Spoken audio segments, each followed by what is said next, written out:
Hello, and it is your boy, Precious Familusi, back hosting Out of the Fog TV. I am super excited to be here today, and we have so many amazing guests that are going to be chilling and hanging out with us here today. We're going to be having Olivea, Pear, Deng, and the one and only King Sway. So I hope you stick around, and as we have many important conversations, and don't forget, February is Black History Month, so stay around.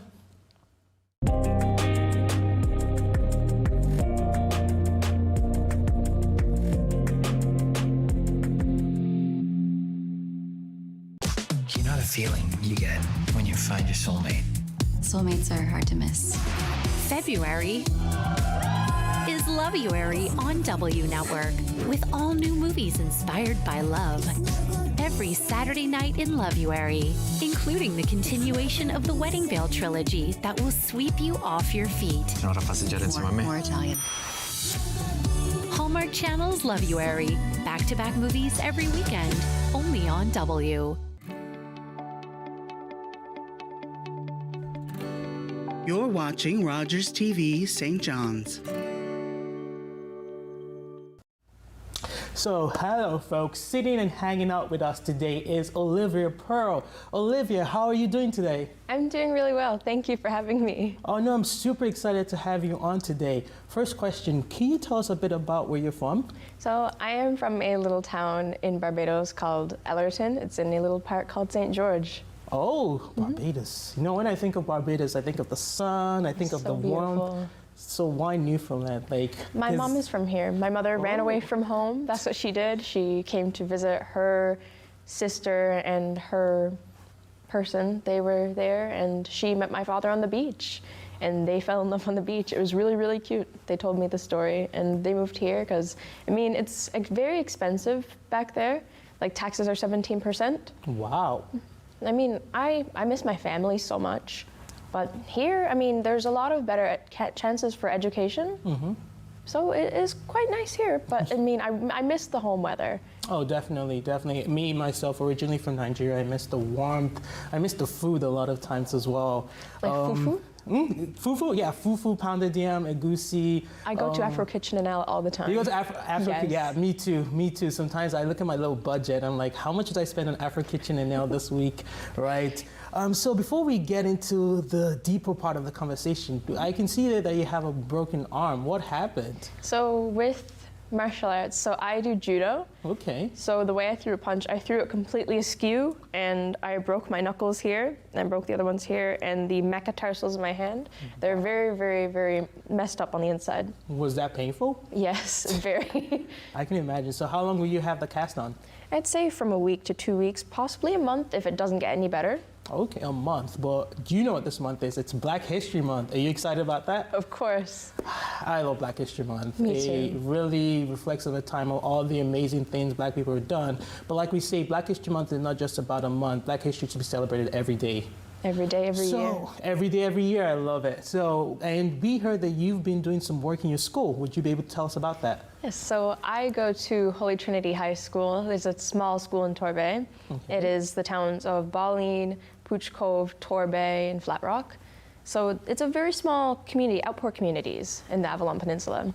And I, being the only Black girl in my grade, I decided, hey, because there are me and 6 other visual minorities, as they called them, I want to be an advocate for my people. So I decided, after going to this school for 6 years, I'm graduating this year, after going for 6 years and experiencing the racism that I've experiencing from teachers, student assistants, substitutes, students as well, after experiencing from almost everybody, I have decided, hey, I will be an advocate for me, my brother, and the other ones, so they will have a voice. Because they've done Truth and Reconciliation Day in my school, and they've done the Orange Shirt Day. So I was like, hey, why cannot we have our Black History Month in our school? Because there are certain other schools that do as well. So I advocated for it. I spoke to my socials teacher, And me and her, we got together, we created this big curriculum for social studies, and we have it implemented in our school. It's been approved. That is awesome. You're really a trailblazer, really making sure that folks that do not have the voice have and you want to make sure they have the voice as well. And so what does the curriculum look like? So the curriculum, what it starts off with is learning about Black innovators, inventors, historical figures, and important people in all spectrums, from the times where we could not walk free till today. I love from the times we could not work free till today. That's deep. And so far, I guess this curriculum has been implemented throughout the month so far. Yes. There are 3 other weeks for it as well. Awesome. So we are now into the 2nd week, where we talk about police brutality and the experiences that we have had. So there's like the Tulsa massacre, and then there's important figures around that time area. So there's Malcolm X, there is Martin Luther King, there's multiple people that we have to do case studies on. So we are going to pull together articles, which is what we have done, and we get them to answer questions on it, and they're doing slideshows and multiple other things for this. That is awesome. So in looking back at the curriculum so far, we're going into the 2nd week. What is the one interesting thing that you can tell our viewers? Tell us something interesting about that you've learned in your Black History Month curriculum. So for learning about this so far, I have learned so much. I've learned about Patrice Lumumba. I've learned about Thomas Sankara and what he has done for Burkina Faso and how they have been trailblazers. We learned about Harriet Tubman. We learned about Bassa, who was a slave from Barbados who led a rebellion, a 2-day rebellion. He was killed in action, but it was one of the biggest redemptions they've had in the history of Barbados. We learned about, there was a lady from Jamaica, a slave from Jamaica. We learned about so many other people. There were so many shocking facts. Like we figured out, who was it? Malcolm X. He had a history with a lot of other women when he, what was it? I don't know what it was, but there was also many other things. There are many other things, like, what was it now? He changed his name from Malcolm Little to Malcolm X because he became a Muslim man. Yeah. And because the fact that he felt that Little came from the slave times, he decided to give himself a new name, and X meant that you freed yourself from the name that was colonial. That is deep. You know, I am actually really jealous because I also went to high school here in Newfoundland, and I would never have guessed that in all my living years so far, would have actual Black History Month curriculum implemented in a school. And you make me want to go back to high school kind of and enroll in this and be part of this. But it's really great to see young people like you really paving the way and really making these changes as well. And as we say, it's always important that you keep doing this as well. So it's Black History Month. We're all about celebrating Black people and celebrating Black achievement. What does Black History Month really mean to you? To me, it means not only correcting the wrongs of history, but learning how to move forward as a group of people, not just Black people, but everybody else as a whole. Because we have been the blueprint for music, for a lot of styles. Like you take Dapper Dan, for example, with the quote-unquote hood style of Harlem, but it's absolutely beautiful. Mm-hmm. He's mixed couture with street fashion, and he's made a big business from it. Gucci has copied some of his styles and some of his like beautiful artworks. A lot of people have taken from our type of style and our art style, us as a whole. Like people have taken from our hairstyles, everything. Like for example, I've seen young girls like make fun of my hair when I've had dreadlocks and turn around and go get box braids, and I've seen that and I've been like, oh, that's kind of interesting. So you don't like it on me because it's something that we do. But I've learned a lot. I've done a lot, and I've reflected on a lot. I've reflected on a lot of opinions that I've had about myself, and I've bettered myself with being able to learn about Black History Month, I feel. And that's what we love to hear as well. And one thing I wanted to say, so in terms of implementing the Black History Month, how hard was that? It was a fight. Mm-hmm. After speaking to them in grade 7, after experiencing a lot of horrible things from all grades, and then up till grade 11, is when things were horrible up until grade 11. Constant barragement of racism, physical assault, verbal assault, sexual assault, because of the fact that I am a black woman. Not only that, but I am a mixed black woman. And people have called me down saying, no, you're not like us enough, or you're not like this one, you're not like that one. It's like, hey, I'm myself. I'm doing this for myself. I'm living a life trying to get an education just like you guys. Yeah. I'm doing exactly what you guys are doing. I just look different. Yeah, no, thank you so much for sharing your story. And as I say, I'm so happy you found your voice, and I love the work you're doing. I'm so happy to have you on, and thank you so much for coming on. No problem. And we'll be right back. It all started when I racked up some serious debt. Interest payments were going up, creditors were calling. Janes and Noseworthy came up with a plan. Knowing that the phone was going to stop ringing and that I was not in this alone was a huge relief. Bankruptcy or a consumer proposal or whatever help you get is not the end. It's just the beginning. A chance to start again with knowledge and support and people in your corner. Are you ready? Get out of debt. It's okay. Learn more about Leah's story at janesnoseworthy.ca.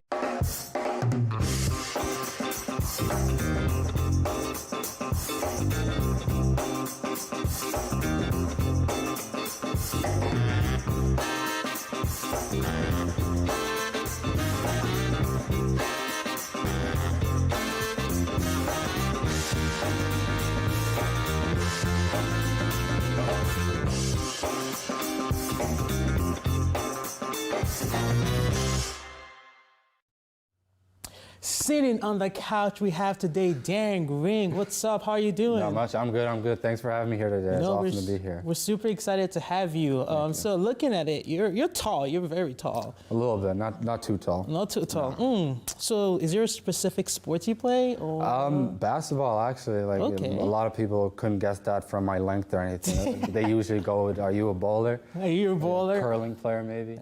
True. You know, back in my day, I used to be a little bit of a baller, but Yeah, I you can know, see that. I have to retire now as old age gets upon you. I know. The back really gets. As you get older, the back gets a bit older too. But so, how did you when did you start playing basketball, and what piqued your interest in basketball? Honestly, basketball kind of came late in life. I was always a soccer player to start off, but like, yeah, I'm crazy. What position? I was a midfielder. You're a midfielder? Yeah, midfielder. See, I'm a natural soccer player, so. Yeah, the same. I played all like I think a house league throughout like my childhood mostly. Okay. But it wasn't until like I think the growing pains, like when your knees start aching, and it was in junior high, and I was like, okay, I stopped playing soccer for a year, and there was no sports actually at Larrysbrook Junior High throughout my grade 8 year. But it wasn't until grade 9 when the coach actually came back because she was off on a leave for a little while. And in grade 9 was when I actually started basketball, so very late for someone. Wow. Yeah, very late. So like I had no like knowledge, couldn't even do a layup, so it was kind of, yeah, So you can only imagine. You started in grade 9. Grade 9. That's crazy. That you must have had a lot of learning to do. Oh, it was a huge learning curve at first, and like it probably wasn't until grade 11 that it really took off. Before then, I was probably just like an average Joe, you'd say. Okay. And like Okay. I just had like my length, speed, and all that. I guess you could say is a talent worth my learning curve. Yeah. But like a lot of it, there was so much to go through before I could say like you would say, okay, that's Deng Ring. Before. That's Deng Ring. I Yeah. love that. That's Deng Ring. So in terms of how much hard work was it, and how much time did you have to put into basketball to become Deng Ring of today? It was a lot, honestly. Obviously, like in high school, it's not as serious as it would be like once I finally got to college. When I got to college, it was like actually something that was constantly on your mind almost, or it had to be if you want to get better. So like we'd practice every day, at least like minimum 2 hours a day, like Wow. minimum. So it's not bad. And then like you have to do your own training, especially if you want to separate yourself. Okay. So like it would usually be in the summer that you would have, basically we're working and then you're working out after work. And then basically that's a cycle from Monday to Friday. It was almost like a job on top of a job. I can imagine. It was awesome. Like the whole experience is awesome. Like you're with your friends, everyone you get to get so close with. And like it makes it all worth it because I guess you don't feel the fatigue of it all when you're having so much fun and how much, I guess, time you're putting into it. It passes so fast because like all of it is like towards just, I don't know, the sport that you love so much, you know? Yeah, no, I get that too. When you have so much passion for something, everything you do, no matter what, it doesn't feel like work because you know you love what you're doing as well. So after high school, you played college. I played with the Seahawks. Seahawks, yeah. So what happened? Do you still play college, or what are you up to now? Now I'm actually with the semi-professional team in the ABA, the Newfoundland Rogues. Okay. So that just came here this year, yeah. A bit of a surprise even to me because it wasn't up until like they finally got here that I shot my shot with it, and like I knew a friend that was working inside, and I like basically said, hey, like is there any way I could be added to the roster and stuff like that. And the promise first was like, we'll just have you up to see because we don't know you.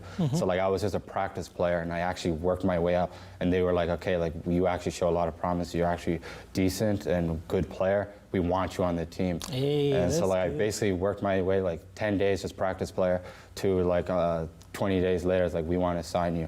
So it was a huge surprise to me because I was just going into it for like the experience and building it and then see where I could go off from there. But right away, they were there to give me an opportunity, and I was just ecstatic. I didn't see it for myself at all because I was actually working full time and going to school then at the same time. So I was like, what's going on? Like, this is awesome. You know? I loved it. So how did they feel the day they offered you that contract, like they want to sign you? It was insane. I couldn't believe it. Just sitting there looking at the sheet, he's like, all right, you just got to sign here. I was like, wow, this is actually happening, because it's always just talk until it's finally pen on the paper, and like, okay, like it's actually happening, and then like it's just like, wow, like I'm a professional player, like that's the label now that could be used. I never personally accepted it. I was like, I have to go through the full year first before I can claim it. Like everyone, like my friends would always razz me about it though. They're like, dude, you're a pro. You're a pro. I was like, they're like, I can't believe my friend. I was like, please don't flatter me. You're a pro. No. Thank you. Okay, I have a random question actually. When you got your contract and you signed it, who was the first person you called or like let know that? It was actually, we had practice, so I can call anyone, but I told my dad and my mom, and they're like, what, like really? Like I told them prior, I was like, this is like what could happen. They're like, good luck and everything, I hope it works out. Like, you'll definitely make it, I bet. Like, you've obviously been doing this for a while now. I'll be like, yeah, hopefully, fingers crossed. But like my brothers and sisters, basically my family told them that I signed. It was awesome. That must have been a man. Great feeling. I can imagine. In the Ring household, everyone celebrated, hey?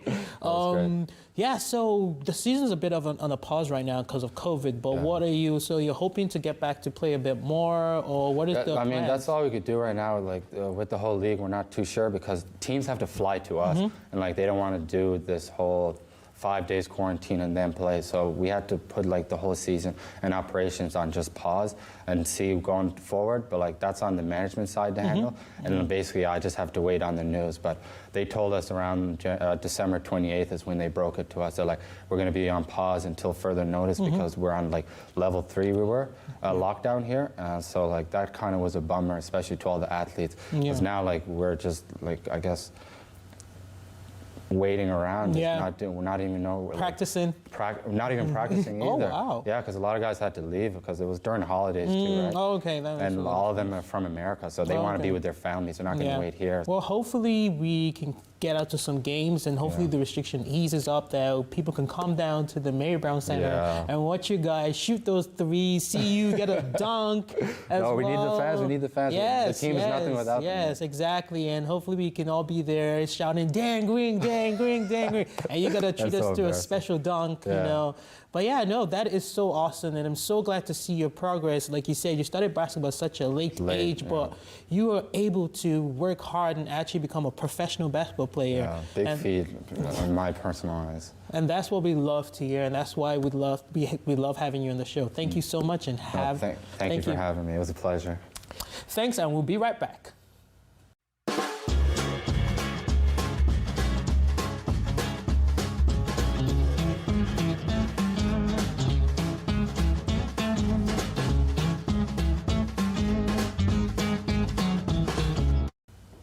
Welcome back, welcome back. We have royalty in our midst. Chilling and hanging out with us today is the one and only King Sway. Great to have you in the building. Thank you for having me, man. It's nice to be here. Yeah, so King Sway, I guess that's your artist name. So can you introduce yourself and tell us a bit more about yourself?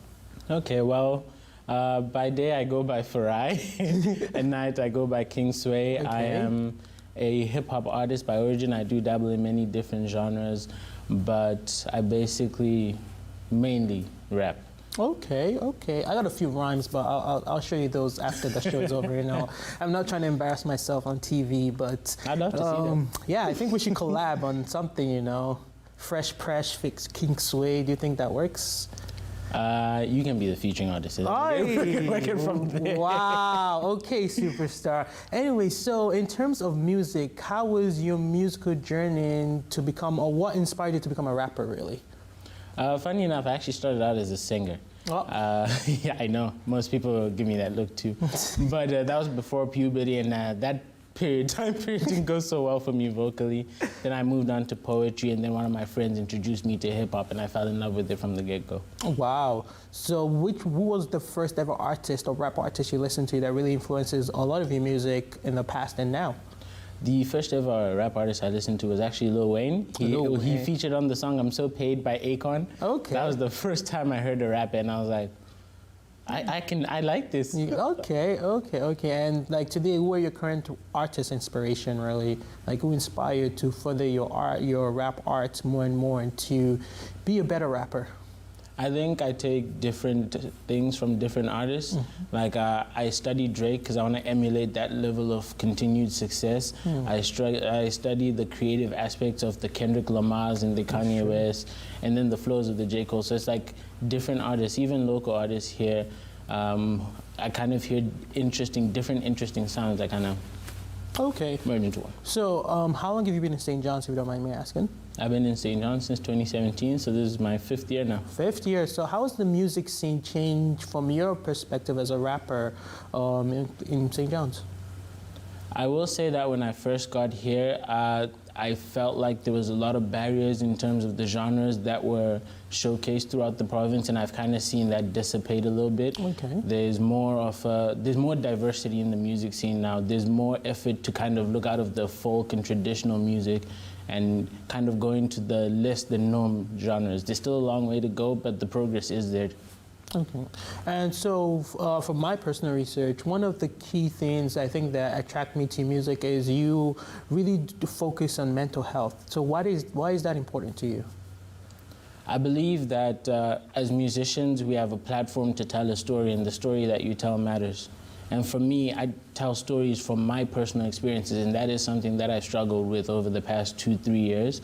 And I know that a lot of people, especially post-COVID, well, we're not post-it, but you know what I mean, I've kind of experienced. So it's my way of sharing my personal struggles in a form of kind of sonic therapy, if you call it. Okay. And I mean, there's always research that talk about the beauty of music therapy, especially during depression. Listening to a specific kind of song can really uplift you and get through a hard time. Mm-hmm. And so that is really great to see what you're doing. So a little birdie told me you performed at an event last week. Could you tell us a bit more about that? Yes, there was a Mind and Music benefit concert where a bunch of artists from around the province kind of got together in an effort to raise money for musicians. It was a time to give back, for the community to give back to musicians, which I thought was a lovely cause. It was a lot of fun. And the last I checked, I think we raised about $60,000. That is really dope, and it's great to see the community giving back to musicians, especially with the pandemic.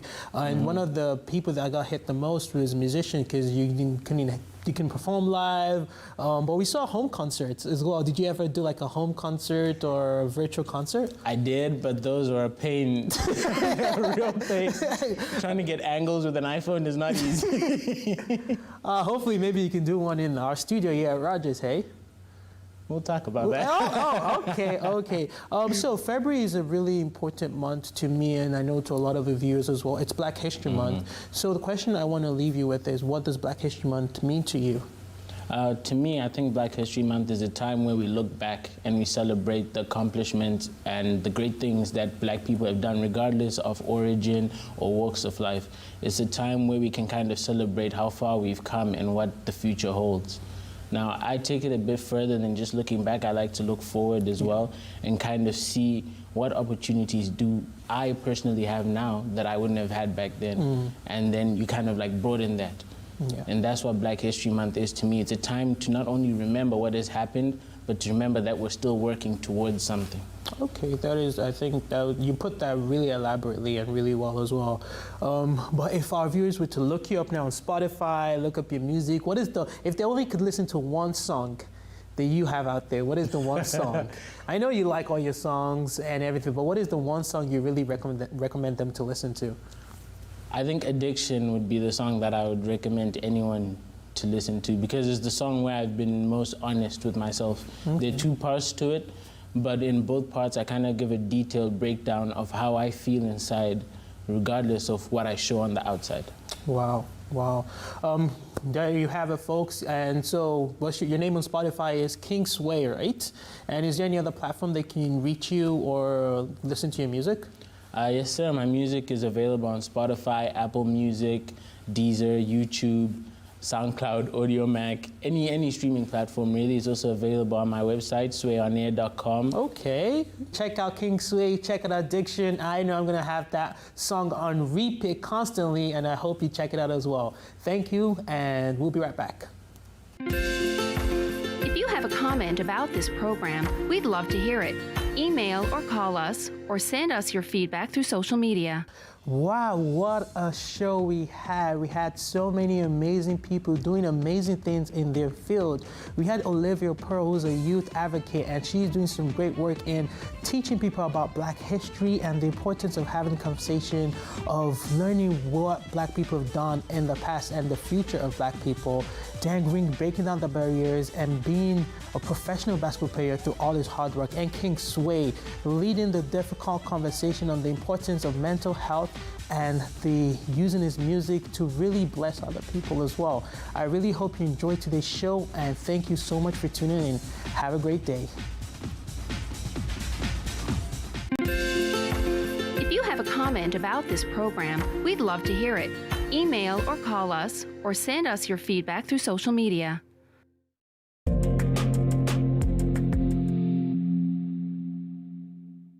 The clock is ticking.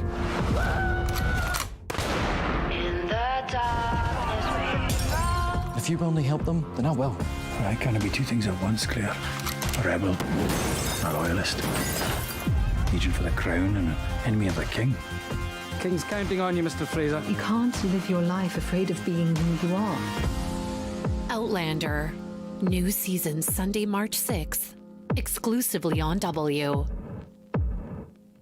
My Uncle Cheney was one of over 150,000 Indigenous children that were taken to residential schools between the 1800s and 1996. My uncle ran away from school wanting to get home to his mom and dad, and sadly he didn't make it and died of exposure. When Gord Downey found out about my late Uncle Cheney's story, he wrote Secret Path, a series of poems that became an album, then a graphic novel, a documentary, and a concert. Gord met my family, and together we formed the Gord Downey and Cheney Winjack Fund. Together, we are sharing Secret Path and other reconciliation resources with legacy schools, setting up legacy spaces